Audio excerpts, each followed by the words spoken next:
Assalamualaikum warahmatullahi wabarakatuh. Selamat pagi anak-anak. Selamat berjumpa.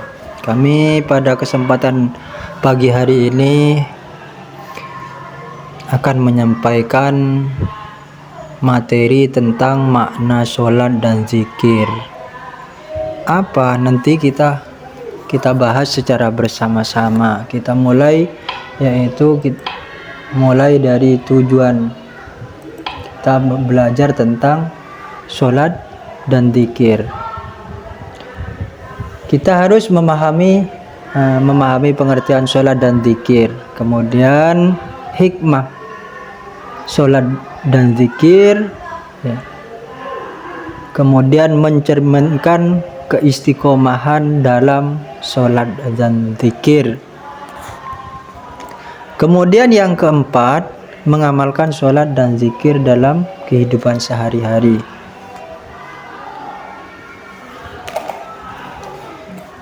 Kita pindah kepada materi kita.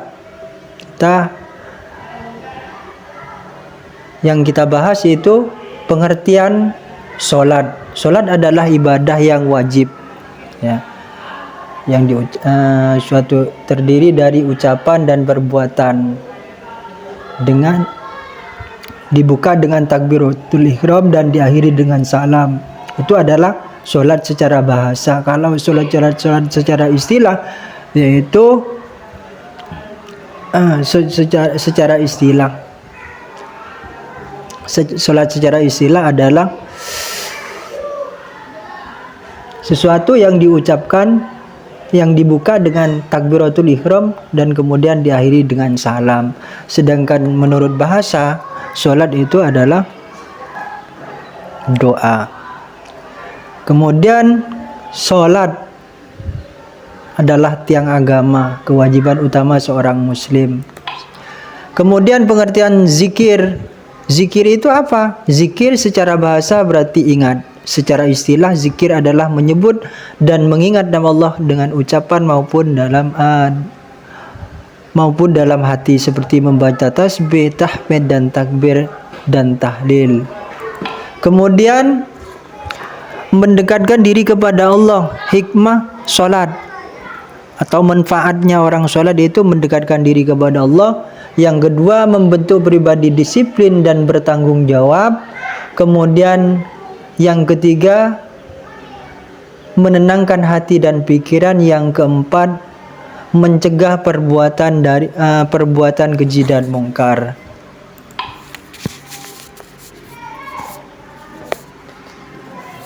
Kemudian hikmah zikir,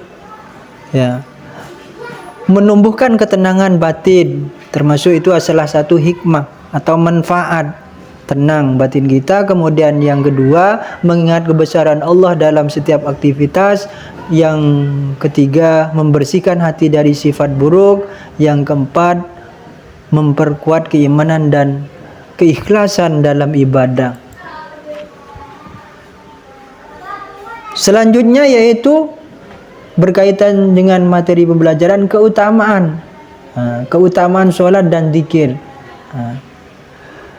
Sholat adalah amalan yang pertama akan dihisab di akhirat. Zikir menjadi yang kedua itu zikir menjadi benteng dari godaan setan. Yang ketiga, Allah menjanjikan surga bagi hamba yang istiqomah dalam sholat dan berzikir. Kemudian kita masuk kepada contoh menjaga sholat 5 waktu secara tepat waktu. Itu contoh perilaku. Yang kedua, membaca zikir pagi dan petang. Yang ketiga, contohnya mengawali kegiatan dengan bacaan basmalah dan menutup dengan hamdalah. Yang keempat, istiqomah dalam membaca Al-Quran, doa harian. Kemudian implementasi dalam kehidupan, membuat jadwal sholat pribadi. Kemudian yang kedua, membiasakan zikir setelah sholat. Yang ketiga, menjadi teladan dalam lingkungan keluarga dan sekolah. Kemudian yang keempat, membuat jadwal sholat pribadi. Yang kelima, mengingatkan teman untuk sholat dan berzikir.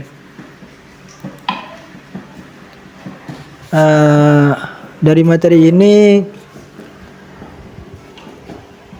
saya kira cukup, dan mohon maaf apabila ada kekurangan.